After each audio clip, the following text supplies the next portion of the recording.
Hidayah diturunkan kepada para pendeta. Pertama kepada pastor dari Semenanjung Samudra. Sejak kecil ia sekolah di sekolah Katolik mulai TK Katolik Kristus Raja, SD Katolik Santo Yohanes Gabriel, SMA Katolik Santa Maria, Sekolah Pastor Tingkat Menengah Santo Vincentius Apollo, Sekolah Tinggi Pastor Katolik Santo Giovanni, Magister Teologi Vatikan Roma. Namun siapa sangka, setelah 35 tahun menempuh pendidikan Katolik dan menjadi seorang pastor, Allah justru memberikan hidayah kepadanya, ia masuk Islam.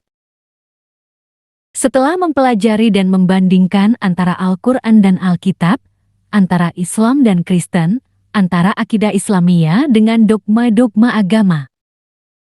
Salah satu yang menarik dan membuatnya berpikir mendalam adalah saat mempelajari Al-Quran semula ia mempelajari Al-Quran untuk menentang dan menolaknya, tetapi ia justru terkesima. Saat Fatih di dalam Al-Quran, banyak panggilan mulia dari Allah untuk hambanya di surat An-Nisa ayat 1 ada ya ayuhan nas, wahai manusia, di surat Al-Baqarah juga ada ya ayuhan nas. Yang lebih dalam lagi, dalam sekian banyak ayat Al-Quran mendahului dengan panggilan ya ayyuhallazina amanu, wahai orang-orang yang beriman. Panggilan-panggilan ini begitu memuliakan. Kita dipanggil sebagai manusia, bahkan kita dipanggil sebagai orang-orang beriman, membandingkan dengan kitabnya, yang menyebut wahai anak-anak domba. Mengapa Tuhan kita memanggil kita sebagai anak domba yang dalam bahasa Jawa berarti wadus, benarkah? Ini panggilan dari Tuhan, panggilan dari kedua kitab itu, adalah salah satu di antara sekian banyak hal yang menjadi dasar pemikiran. Mengapa ia akhirnya masuk Islam dengan kedalaman ilmu yang ia dapatkan sejak kecil hingga di Vatikan? Bangun Samudra akhirnya mengetahui bahwa Islamlah agama yang benar, Al-Quranlah kitab suci yang benar-benar datang dari Tuhan tanpa diselewengkan atau dipalsukan manusia. Di urutan kedua ada Pendeta Yayo Waloni sebagai pakar teologi. Pendeta Yayo Pi Waloni sangat mengetahui teori-teori yang ada dalam agama Islam.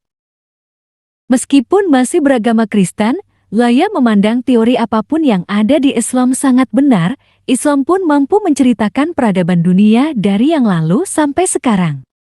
Bahkan agama Nasrani diceritakan pula dalam Islam. Namun menurut pria kelahiran Manado tahun 1970 ini, yang paling membuatnya tunduk patuh hingga memutuskan untuk masuk Islam. Pada Oktober tahun 2006, adalah Islam menunjuk satu individu yang sangat tepat untuk menyebarkan ajarannya. Ada satu individu yang membuat saya tunduk dan patuh, dia buta huruf, tapi bisa menyusun Al-Quran secara sistematis. Ujar pria yang mengganti namanya menjadi Muhammad Yayo Waloni setelah memeluk agama Islam.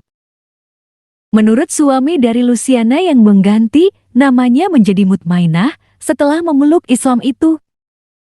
Dirinya masuk agama Islam karena dari sistematika, teori Islam sudah benar sebagai akademisi, kata dia. Dirinya pun berpikir orang yang sudah memiliki teori. Benar saja, bisa salah apalagi yang tidak memiliki teori yang benar. Orang Islam yang sudah memiliki teori yang benar saja bisa salah, apalagi yang tidak memiliki teori benar. Jadi, saya mengakui Islam secara teori dan spiritual, ujar Yayo Waloni.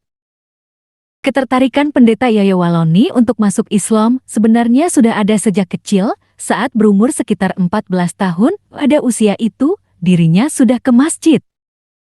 Karena tertarik melihat banyak orang Islam menggunakan pakaian seperti yang digambarkan di agamanya, yaitu baju ihram. Selain itu, dirinya pun sangat tertarik dengan gendang yang suka dimainkan di masjid-masjid. Saya hanya berani masjid satu kali saja, karena ketahuan dan dipukul sampai babak belur oleh bapak.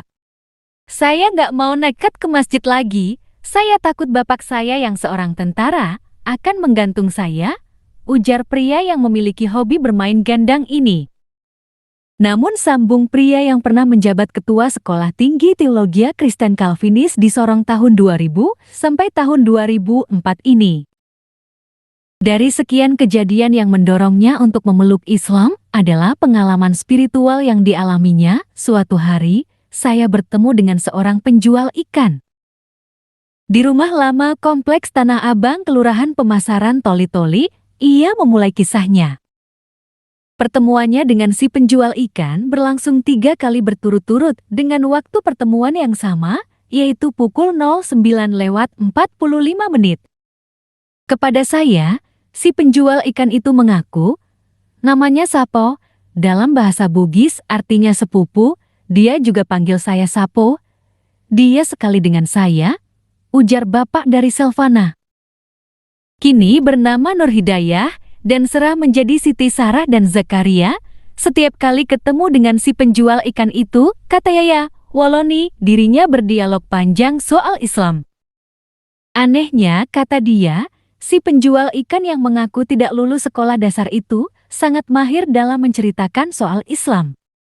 Ia makin tertarik pada Islam, namun sejak saat itu, ia tidak pernah lagi bertemu dengan penjual ikan itu. Si penjual ikan mengaku dari Dusun Doyan, Desa Sandana, salah satu desa di sebelah utara kota Toli-Toli. Saat saya datangi kampungnya, tidak ada satupun warganya yang menjual ikan dengan bersepeda, tambahnya. Sejak pertemuannya dengan si penjual ikan itulah, katanya, konflik internal keluarga Yoyo Waloni dengan istrinya meruncing. Istrinya Luciana tetap ngotot untuk tidak memeluk Islam, karena dipengaruhi oleh pendeta dan saudaranya, ia tetapkan pada agama yang dianut sebelumnya. Jadi, kita memutuskan untuk bercerai, katanya, namun sambung dia, tidak lama setelah itu, tepatnya 17 Ramadan tahun 1427 Hijriah, atau tanggal 10 Oktober sekitar pukul 23. Ia bermimpi bertemu dengan seseorang yang berpakaian serba putih duduk di atas kursi, sementara dia di lantai dengan posisi duduk bersila dan berhadap-hadapan. Dengan seseorang yang berpakaian serba putih itu, saya dialog dengan bapak itu, namanya, katanya Lailatul Qadar, kata Yaya Waloni. Setelah dari itu, pendeta Yaya Waloni kemudian berada di satu tempat yang dia sendiri tidak pernah melihat tempat itu sebelumnya. Di tempat itulah, Yaya Waloni menengadah ke atas dan melihat ada pintu buka tutup. Tidak lama berselang 2 orang masuk ke dalam. Orang yang pertama masuk tanpa hambatan apa-apa, namun orang yang kedua, ia tersenyum tapi panas. Setelah sadar, seluruh badan saya, mulai dari ujung kaki sampai kepala berkeringat. Saya seperti orang yang kena malaria, saya sudah minum obat, tapi tidak ada perubahan, tetap saja begitu, ujarnya setelah diceritakan ke istrinya, kata dia. Istrinya semakin tidak percaya dan ingin bercerai dengan pendeta Yaya Waloni, namun beberapa jam kemudian, istrinya menangis karena mimpi yang diceritakan suaminya kepadanya. Sama dengan apa yang dimimpikan, akhirnya istri saya yang mengajak segera masuk Islam, ujar Yaya Waloni. Yaya Waloni bersama istrinya memeluk Islam secara sah pada hari Rabu tanggal 11 Oktober 2006. Pukul 12 waktu Indonesia bagian tengah. Melalui tuntunan Komarudin Sofa, Sekretaris Pimpinan Cabang Nahdlatul Ulama Toli-Toli, hari itulah pendeta Waloni dan istrinya mengucapkan 2 kalimat syahadat. Kekuatan saya sekarang hanya salat tahajud malam dan salat 2 pukul 8 pagi, ujar mantan rektor UK Papua ini.